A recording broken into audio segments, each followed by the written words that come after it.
The following was recorded in front of a live studio audience at the Studio 21 Podcast Cafe. This is the United Podcast Network.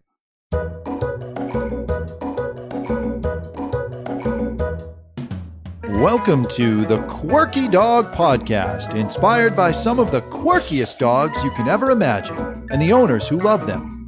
This podcast is brought to you by the quirky couple themselves, Scott and Jess Williams. Their aim is to educate and entertain. Here's Scott and Jess. Welcome, guys. Oh, wow. You can hear you loud and clear. This is great.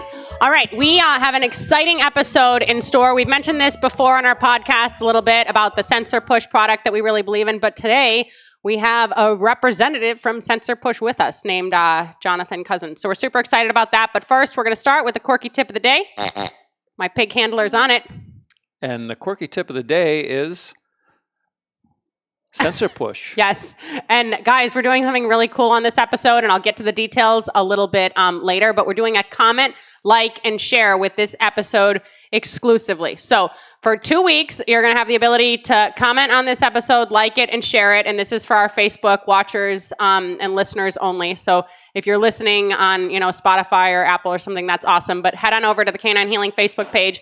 And throughout that comment, like, and share, we're going to actually give you the ability to win some of these awesome products for free. And I'm going to ship them right to your door. So we'll get more to that. But bottom line, comment, like, and share, even if you're not going to listen to another second or so, but you really want to stick in here and learn about Jonathan and the SensorPush. So Jonathan, you want to learn about what this product does for you as it relates to your dogs. Yeah, this is a great product for dog owners. We love this. So Jonathan comes to us from New York, and welcome, Jonathan. Thanks for being here. Hey guys, I'm glad to be here. All right, perfect. So why don't you just give our viewers a little bit of an idea of what the product is to begin with, because we have a few things on the table here, and we've talked about it briefly in passing in other episodes, but we haven't really delved into all the major benefits and how it can work. Sure. Well, it's a digital wireless thermometer and hygrometer, so it can measure temperature and humidity. And, it uses, for its wireless, kind of a very common communication method called Bluetooth. And, we're all familiar with Bluetooth because we have headsets and speakers around our house and stuff. This uses sort of a newer version of that called Bluetooth LE or Bluetooth 4.0 or higher. And what that allows it to do is have a lot more range than you would with, say, like a Bluetooth speaker. So just because there's not as much data that you need to transfer to read temperature and humidity as you normally would with, say, a sound system or streaming audio. So what we can do is have now a wireless thermometer and hygrometer that gives you quite a bit of distance. So, obviously distance and obstacles can change how well you get reception, but it does mean that it's the kind of thing that, you could have reading from anywhere around your house to your phone directly using your phone's Bluetooth. Yeah, without having to be there yourself. Yeah. And, there's definitely some more there's a lot of different ways you can use it, but at its base, it's this wireless Bluetooth thermometer and hygrometer for measuring temperature and humidity. And, you guys have a few of them out there, but it's like a lot of things you'd see today. It's small and it's plastic and it's got some electronic components inside it, but it's also, easy to connect to something with like a wire tie or whatever. So, when we came up with it, we had a whole range of different ideas for where it could be used. But among them was, a lot of dog owners said, hey, I could use this in any range of different or any number of different applications for my dogs. Some of them are just a crate at the house, but others have kennels and, other things where they, they really want to know what's going on, either to be alerted that, hey, something's gotten too cold or it's gotten too hot, or they want to get a sense over time, because it'll record the data over time. And that's just something a lot of thermometers that we've all had for years that maybe you can watch and get a sense if it's too hot or too cold. But that doesn't let you know what happened while you were gone all day. It doesn't let you know what happened over the course of a month or, depending on what you're interested in knowing with your animal, it definitely offers a whole range of measurement capabilities that were a lot harder to come by before something was wireless and, digital. 100%. And the price point of it is amazing, guys. I mean, the product, there's nothing like it on the market for us dog owners that does what it does for the price point you can get it at. Yeah. So, Jonathan, how long did you develop it yourself with your partner, and what gave you the idea to get involved in this particular product? Well, we'd had a design and engineering consultancy for 10 years before we started doing this. And we did every imaginable kind of creative project. And something came along that made us start to use Bluetooth for things. And we realized, you know what? You could easily have, a temperature or thermometer on one of these. You could easily measure humidity with it. And my studio and business partner had a project where he was re-insulating his attic. And then I have a small collection of guitars that, they're made out of wood. They're sensitive to dry in winter. So we both had these two projects that we realized, wow, the same product can help with these two very different things. I bet there's other stuff, which of course there was. So we decided to fashion it into a product and make it, available on Amazon. And it really, it took off, and people found a lot of uses for it that we would never have imagined, from cigars to, which maybe that was a little bit more obvious, but it certainly was not clear to us that people would be using this in chicken coops. Yeah. And, when they were drawing concrete for a project, or, all kinds of gun safes. I mean, every imaginable kind of use. So. Yeah. Well, I was mentioning before you came on, a few years back, marijuana became legal in Massachusetts, where we are. So I decided to get a grow tent and grow a few plants. And having never done it before, temperature and humidity play a major part in that whole development of growing a plant. And I had the Bluetooth.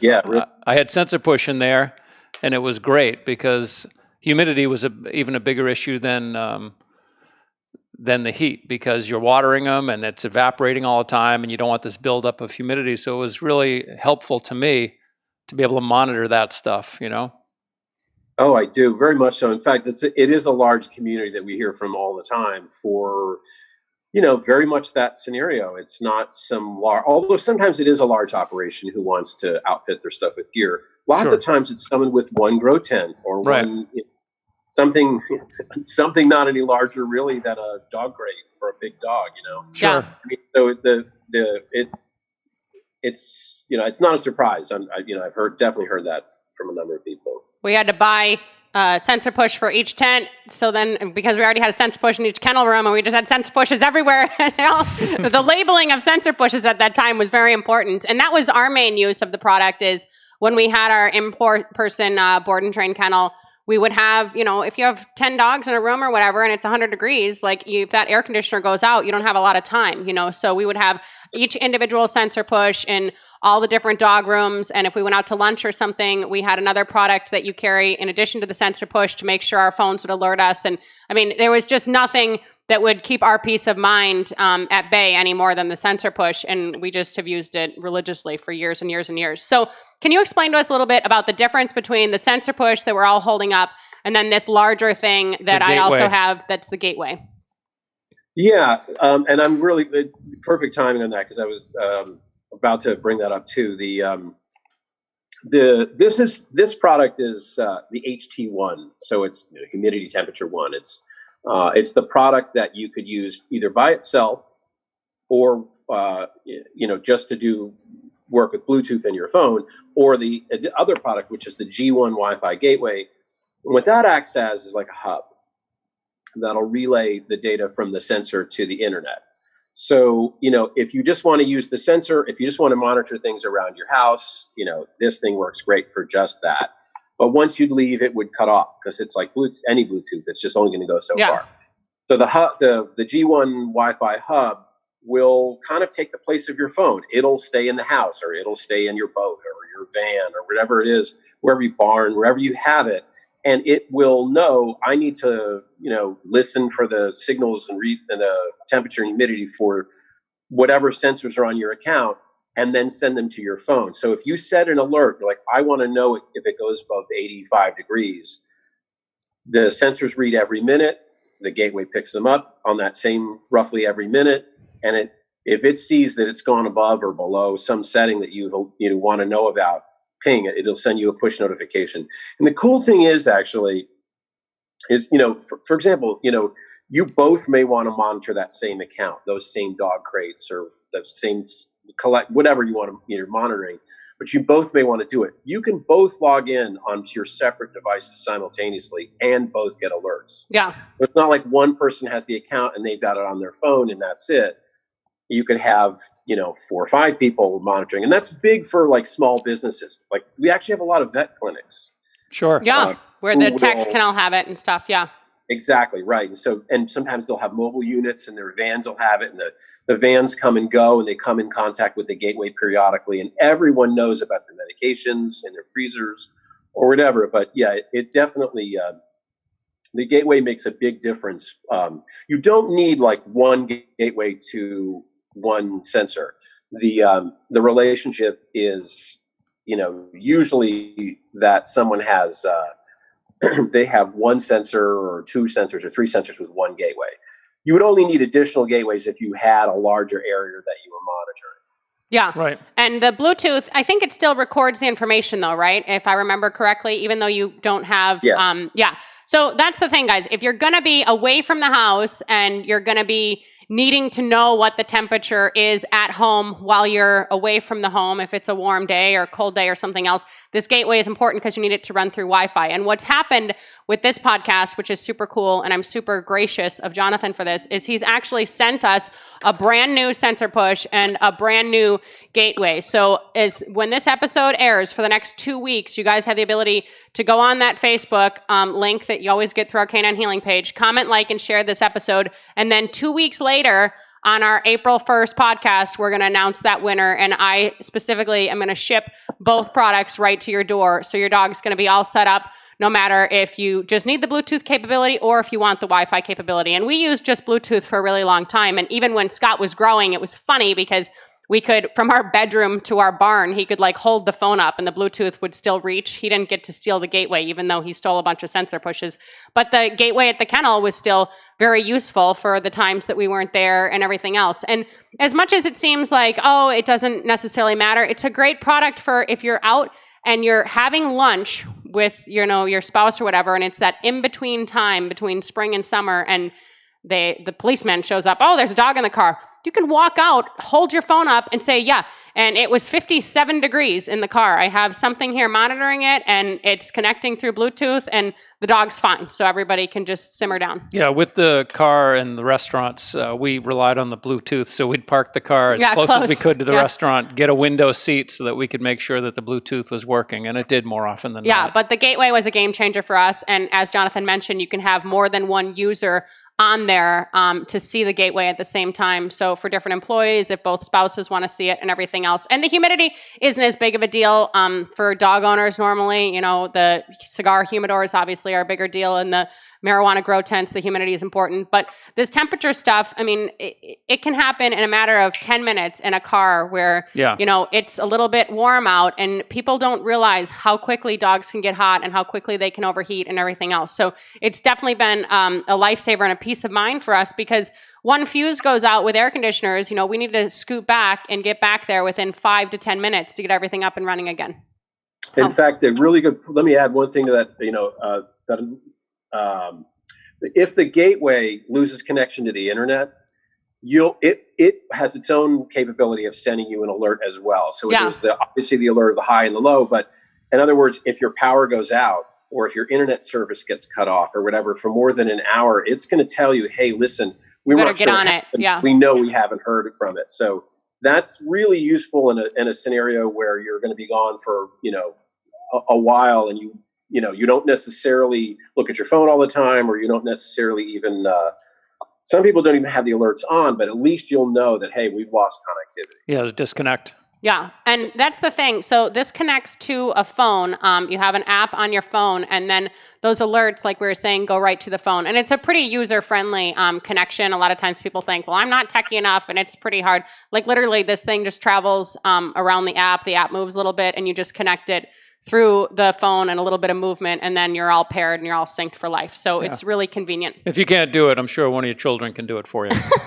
And we also, if anyone ever has an issue, we have a help link on our website that is one of the members of the engineering team will always get back to you within 24 hours if you contact that. And it's going to be someone like me or one of the others who have actually built a piece of the technology, written some of the code, are very, very familiar with it. So, always reach out if there's an issue, whether it's with setup or you've had it for a year and you want to ask questions about it. Doesn't matter. Just reach out. Yeah, definitely. And then we talked a little bit about the benefit of dog owners using SensorPush, and you said you have a wide variety of clients. Who do you think your biggest client is with the SensorPush? Is it the marijuana growers, or who is it?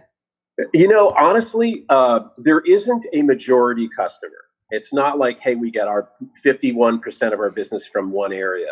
We just have a lot of big ones. Dogs are certainly, we have plenty of dogs, everything from, like I said, vets to regular pet owners to people who are in fly ball tournaments to canine even units groomers. Yeah, everything. Yeah. Like I said, it's a lot of other things. Orchid growers and an incredibly long list of stuff. So there isn't, like I said, there isn't a majority group, but certainly marijuana growers and pet owners and a lot of kitchens. Here we are. That's why we love you. Jess, do I get a question? Oh, yeah. All right. Ed's wanting to step up here. Our producer has a question. What's up, Ed? Sure. All right. So the gateway is also then Bluetooth enabled. In other words, does the SensorPush connect via Bluetooth to the gateway and then out to the internet? Yes, I'm glad you asked that question because there's a very deliberate reason for that. So the gateway has both Wi-Fi or both internet capabilities, because you can also plug it in with Ethernet. You don't need to use its Wi-Fi. Right. But like you said, it listens. The sensor's always using Bluetooth. The gateway has Bluetooth on it, and it'll pick up the signals. And then whether using Ethernet or Wi-Fi, it'll relay them to the internet through that. So with the same sensor, I can connect via my phone, and the gateway will also connect to that sensor? Exactly. Perfect. In fact, if you ever take your sensor out of range of the gateway, you can change the app to also use its Bluetooth as well. So you can kind of have it like on your person or whatever, right, if you're out of range of the gateway, and it'll still work. I better make sure I take these boxes with me so that the comment, like, and share. Ed's eyeing them. He's going to be one of my first shares, I think. I could use those for my humidor. I know. They're great. I'm telling you. And the price point, what does it retail for? I know we're going to be giving one away here. Yeah, in the U.S. it's $49.99. No, it's so affordable. Yeah, we try to be consistent around the world too. For anyone else, it's that plus import, and usually that's about it. But one thing I should add about the Bluetooth, because we're asked about this from time to time, is why is there not Wi-Fi actually built into the device itself? And Wi-Fi. Part of the reason is that Wi-Fi hardware itself, the electronics, would be a little bit more expensive, so it would raise the cost of the device. But the biggest reason is Wi-Fi. If Wi-Fi was on board this, it would take a lot more power. So the batteries, you just crank through them really fast. This allows the battery to last 1 to 2 years.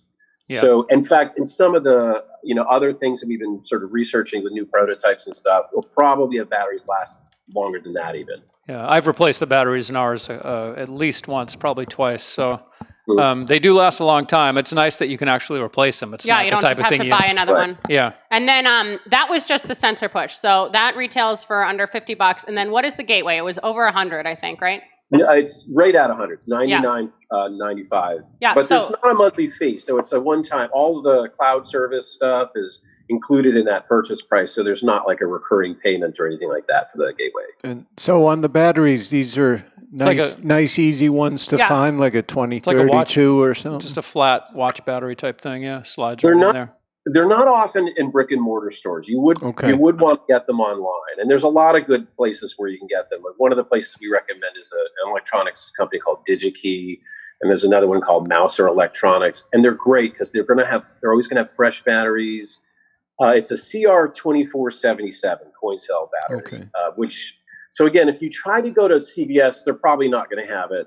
If you went to Lowe's, I don't really know, or Home Depot, one of those kinds of places, they may or may not, but there's lots of places online that have it. So, your first stop should just go online to one of those vendors I mentioned. And I think there's even a fax question on your site about batteries and everything too, if people are curious. There right? is, yeah. So where is the best place for people to go and order a SensorPush for those who are listening? Because we're only going to have one winner. Do you guys retail or are you going everything through Amazon? Everything is through Amazon. We do have some brick and mortar stores that are sort of independent shops that will occasionally buy, or actually more and more all the time that they'll buy in bulk and they'll resell, but it's not like a consistent pattern. Right. It's almost everything's on Amazon. Yeah, and with Prime now, you can get this whole problem fixed within a day. Yeah, right. It's great. I love Amazon. I'm all about it. That was the old Prime. Yeah, The new Prime. Yeah, the new Prime's about 7 to 10. Yeah, the new Prime's a little different. Prime around Christmas is about a month. Then I have one more question. All right, Ed. I'm full of questions. All right. Once we get to technology. Oh my God. Does the app give you any battery indicator on the sensors? Yeah. When the battery gets low, when it drops down to, I think it's 2.3 volts, there's the words low battery would appear next to the sensor's name. So I got plenty of time to get the new battery. Ed is very concerned that the humidor and the cigars, if the battery's dying, he doesn't want it to be dead for a half hour here. He needs to make sure he's got it all covered. And then tell us a little bit about some new products that you guys may be developing or something maybe coming up in the future of the company for SensorPush. Yeah, we've got some new sensors that we're working on. We decided to approach this where the hardware on the inside, the internal components are a little bit more of a platform that we can, change some things out and then have it be the basis for a whole series of different sensors. So we're finishing the first production run for the new units in the next stretch of, 3 to 6 weeks or whatever. We're modifying the app, but we've got a few new sensors that probably be available by the end of this year. And so what this does is, among other things, it'll work with the same gateways. And the old gateways will work with the old sensors will work. Everything will be compatible. So if you already have gear or whatever, and you wanted to add one of the newer devices, all your old gear will work. You probably need to update the app, but it's a free app, so it's not a big deal. It's a different approach than Apple. Yeah, right. Well, if you need anybody to come and test market the new stuff, we might be able to get Ed down there for a long weekend in New York. He's very excited about the product. Do. We're always looking for people. I'm a great tester. Good. Well, Jonathan, we cut you off there, but go ahead and continue what you were saying because you didn't get a chance to finish. Oh, no. Yeah, I mean, that was basically, there's not we're not sort of being close to the vest for any sort of, stealthful strategic corporate reasons. We're trying to just sort of work out what the best order for the first new series of products can be. Because like I said, it's a platform. Now that that's done, it's not that difficult for us to add the one or two components that'll differentiate it from one kind of a sensor to another. But the kinds of things we're looking into are pressure, other types of temperature and humidity sensors possibly with probes on them, maybe air quality, although we're not really sure yet, but things that you would imagine would be a lot of next. The barometric pressure would be interesting because I wake up and my attitude is determined by barometric pressure quite often. I can cross-reference his sinus headaches with the SensorPush maybe. Sure. But no, seriously, guys, I mean, this is $150 worth of product. Again, I thank Jonathan so much for sharing it with us. So from today, for the next 2 weeks, we have this available for the comment, like, and share. And then 2 weeks from now on our April 1st podcast, the winner is going to be announced. And I highly recommend, even if you don't become part of this giveaway online, I would highly recommend going to Amazon and ordering them. And heck, maybe when this podcast comes out, we might just sell Amazon right out because I really have not seen a better product for a multitude of things at this price point in decades. I mean, it's really been a game changer for us in multiple different areas of our life. Yeah, I had a quick question could be a big question, but I was just Here we go. interested before we hang up with you. Have you got involved in the commercial transportation of pharmaceuticals at all? It's the kind of thing people have asked us about. A lot of people want to try to develop either services around that kind of stuff, or they want to move things around and they want to know what happened while it was out. Because, the sensor stores data for 20 days. Yeah. Right. So this gives them the opportunity that, hey, the 3 days that it was in flight or the 5 days it was on a truck, what happened? And this would let them know what happened minute by minute. It can void warranties on medications and things like that. Yeah, so that's a really, your intuition's correct. That that's certainly something people are interested in, and we always want to talk to people about that kind of stuff. But definitely. Okay. Sounds good. great. Any other questions? No, for you guys are going to have a link to the SensorPush website here in the bottom of this podcast. Don't forget about the comment, like, and share. I will put that in the notes too to make that known. And we all know that I'm pretty viral on Facebook, so I'll make sure everybody knows. And if you need anything from us directly, you can email us at studio@thequirkydog.com. Jonathan, again, thank you so much thanks, for Jonathan. joining us. No problem. And Great talking with you. keep it quirky, guys.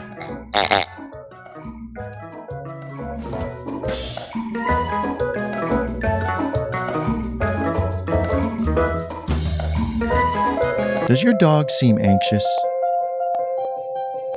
Would you like your dog to relax? Do you want to feel more in control? Would you like your dog to cooperate? HowToCalmYourCanine.com. That's HowToCalmYourCanine.com. The views and opinions expressed by the hosts, guests, or callers of this program do not necessarily reflect the opinions of the Studio 21 Podcast Cafe, the United Podcast Network, its partners, or affiliates.